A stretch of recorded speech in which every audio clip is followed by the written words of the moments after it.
Hey there, music fans. Welcome back to the Real Music Observer.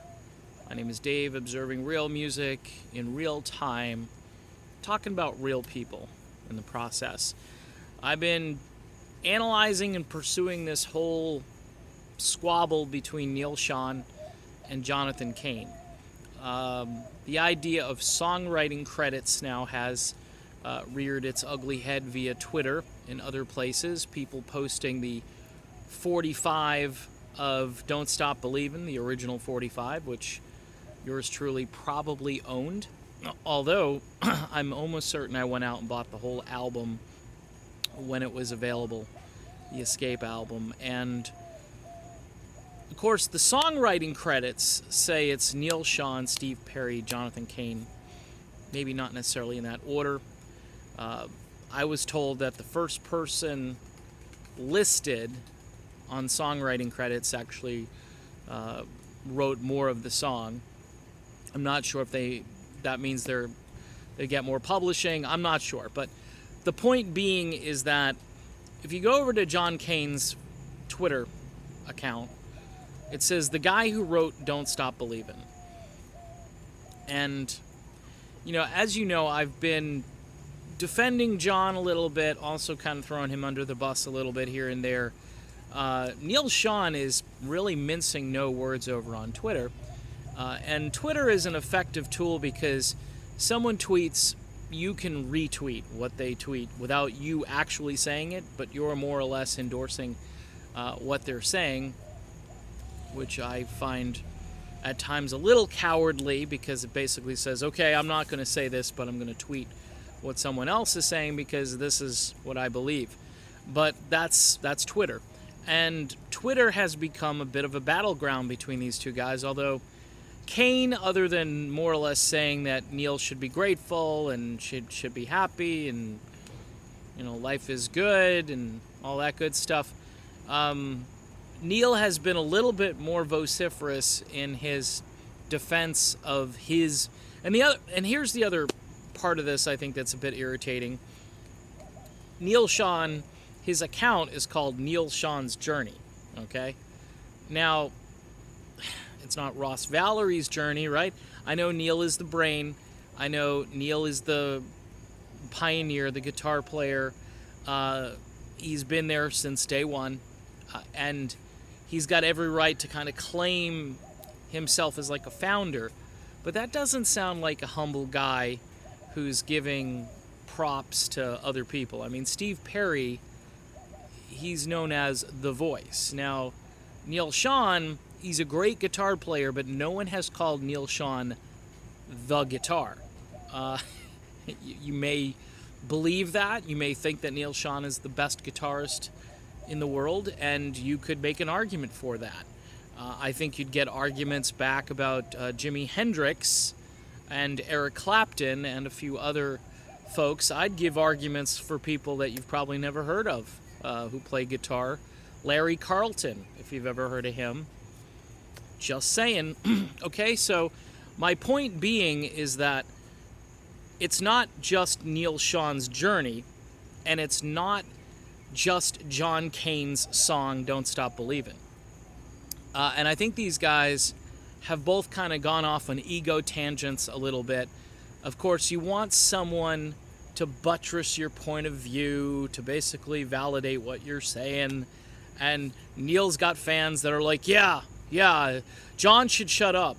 And John's got a few people over on his side saying, hey, you were an important part of Journey. Neal was actually tweeting about how Journey was a very successful band prior to John Cain's arrival.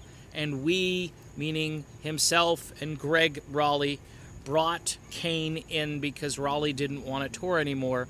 And again, there was a very strong rumor that Raleigh was not getting along with Perry. Okay, and maybe that's true about Raleigh not wanting to tour, but in recent years, of course, Greg has been out on the road. Not near as much as Journey. Of course, Journey wrapping up, I believe, in late July, and it sounds as though Neal Schon is ready to hang it up. Maybe for a while. He's tweeting about how he's glad he's saying that this has been chaos and mayhem and so forth leading up to the end of the tour. And I have a feeling it has to do with John Cain. It has a lot to do, I think, with Steve Perry returning to kind of like the stage during the Rock and Roll Hall of Fame. And that chemistry, even though Perry isn't willing to go out and tour and sing and do anything, that chemistry is still there between these two guys. And everywhere where someone talks about a positive thing about Steve Perry, Neal Schon is retweeting and saying, yep, the voice, he's incredible, he's great. And you can kind of sort of feel a little bad for Arnell, who I don't see him talking about Arnell, the guy that he, discovered on YouTube more or less. So some weird stuff going on in Journey, man. It's just if you're a music fan and you're really this hardcore into it and you're following these guys on Twitter, you got to say to yourself, hey, patch it up, man. And as far as, was the Journey after John Cain more successful than the Journey before John Cain? Absolutely. And Neal, I'm sorry, brother. I love your music. I love the fact that you're one of the best guitarists out there. But to basically say that, yeah, we were successful. No, you were very successful and growing commodity. But adding Cain, and I would say Mike Stone, I believe, who produced Escape, his production values on that album, he brought out the instruments, that intro to Who's Crying Now. I mean, that's just one of those epic moments in rock where you say to yourself, that's different. That's got a different tone, it's got a different flavor, a different feel to it. It's a little more updated. It pulls you out of the 70s version of Journey, which, by the way, some people love the best, and I sincerely believe there's absolutely nothing wrong with the 70s version of Journey, especially once Perry arrived, and even prior to Perry, if you liked the Greg Raleigh version of Journey where he's singing lead. But yeah, they were certainly making tracks to the top 40 and climbing the ladder. But Cain's pop sensibilities, which he gleaned obviously from his time in the Babies, and his style of playing is, I think it's day and night from Greg Raleigh. I'm not saying it's more classically trained. It's a different, majestic style of keyboard playing, whereas Raleigh is more of a blues guy. He lays down kind of a different lick for a different chord, whereas, what am I saying here? Whereas John Cain, I think, is a lot more polished and predictable, we'll say that. And at times it works really well. I think it brought a more pop sensibility to Journey on Escape, and it was very valuable during the 80s, where these big fat keyboard riffs, if you want to call them riffs, I know it's a guitar riff, but chords is probably more appropriate. I think John Cain was invaluable during the 80s, and he was so valuable to Neal Schon that he ended up in Bad English with his old bandmate John Waite. And obviously John Waite must think highly of John Cain. So it's just kind of sad that things like religion, politics to some degree, as we've mentioned in other videos, have really torqued Neal Schon off to the point where he seems like he wants to just go on hiatus and not come back. I understand the fatigue of touring and sort of doing the same thing every night, but the fans love it.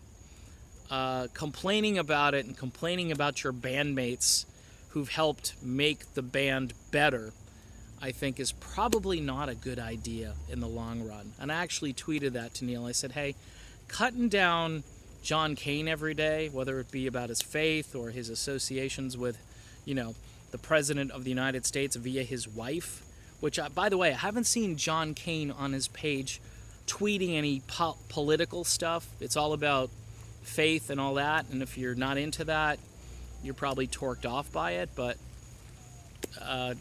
it's just kind of weird how you're cutting them down partly because of it. And what's also weird is the fact that your old buddy Dean Castronovo, he seemed to find God, and you're all, like brothers over there. So that's it. It's raining here in Southwest Florida, so my video is done. I am the Real Music Observer, getting wet, probably all wet because of what I just said. We'll talk again soon.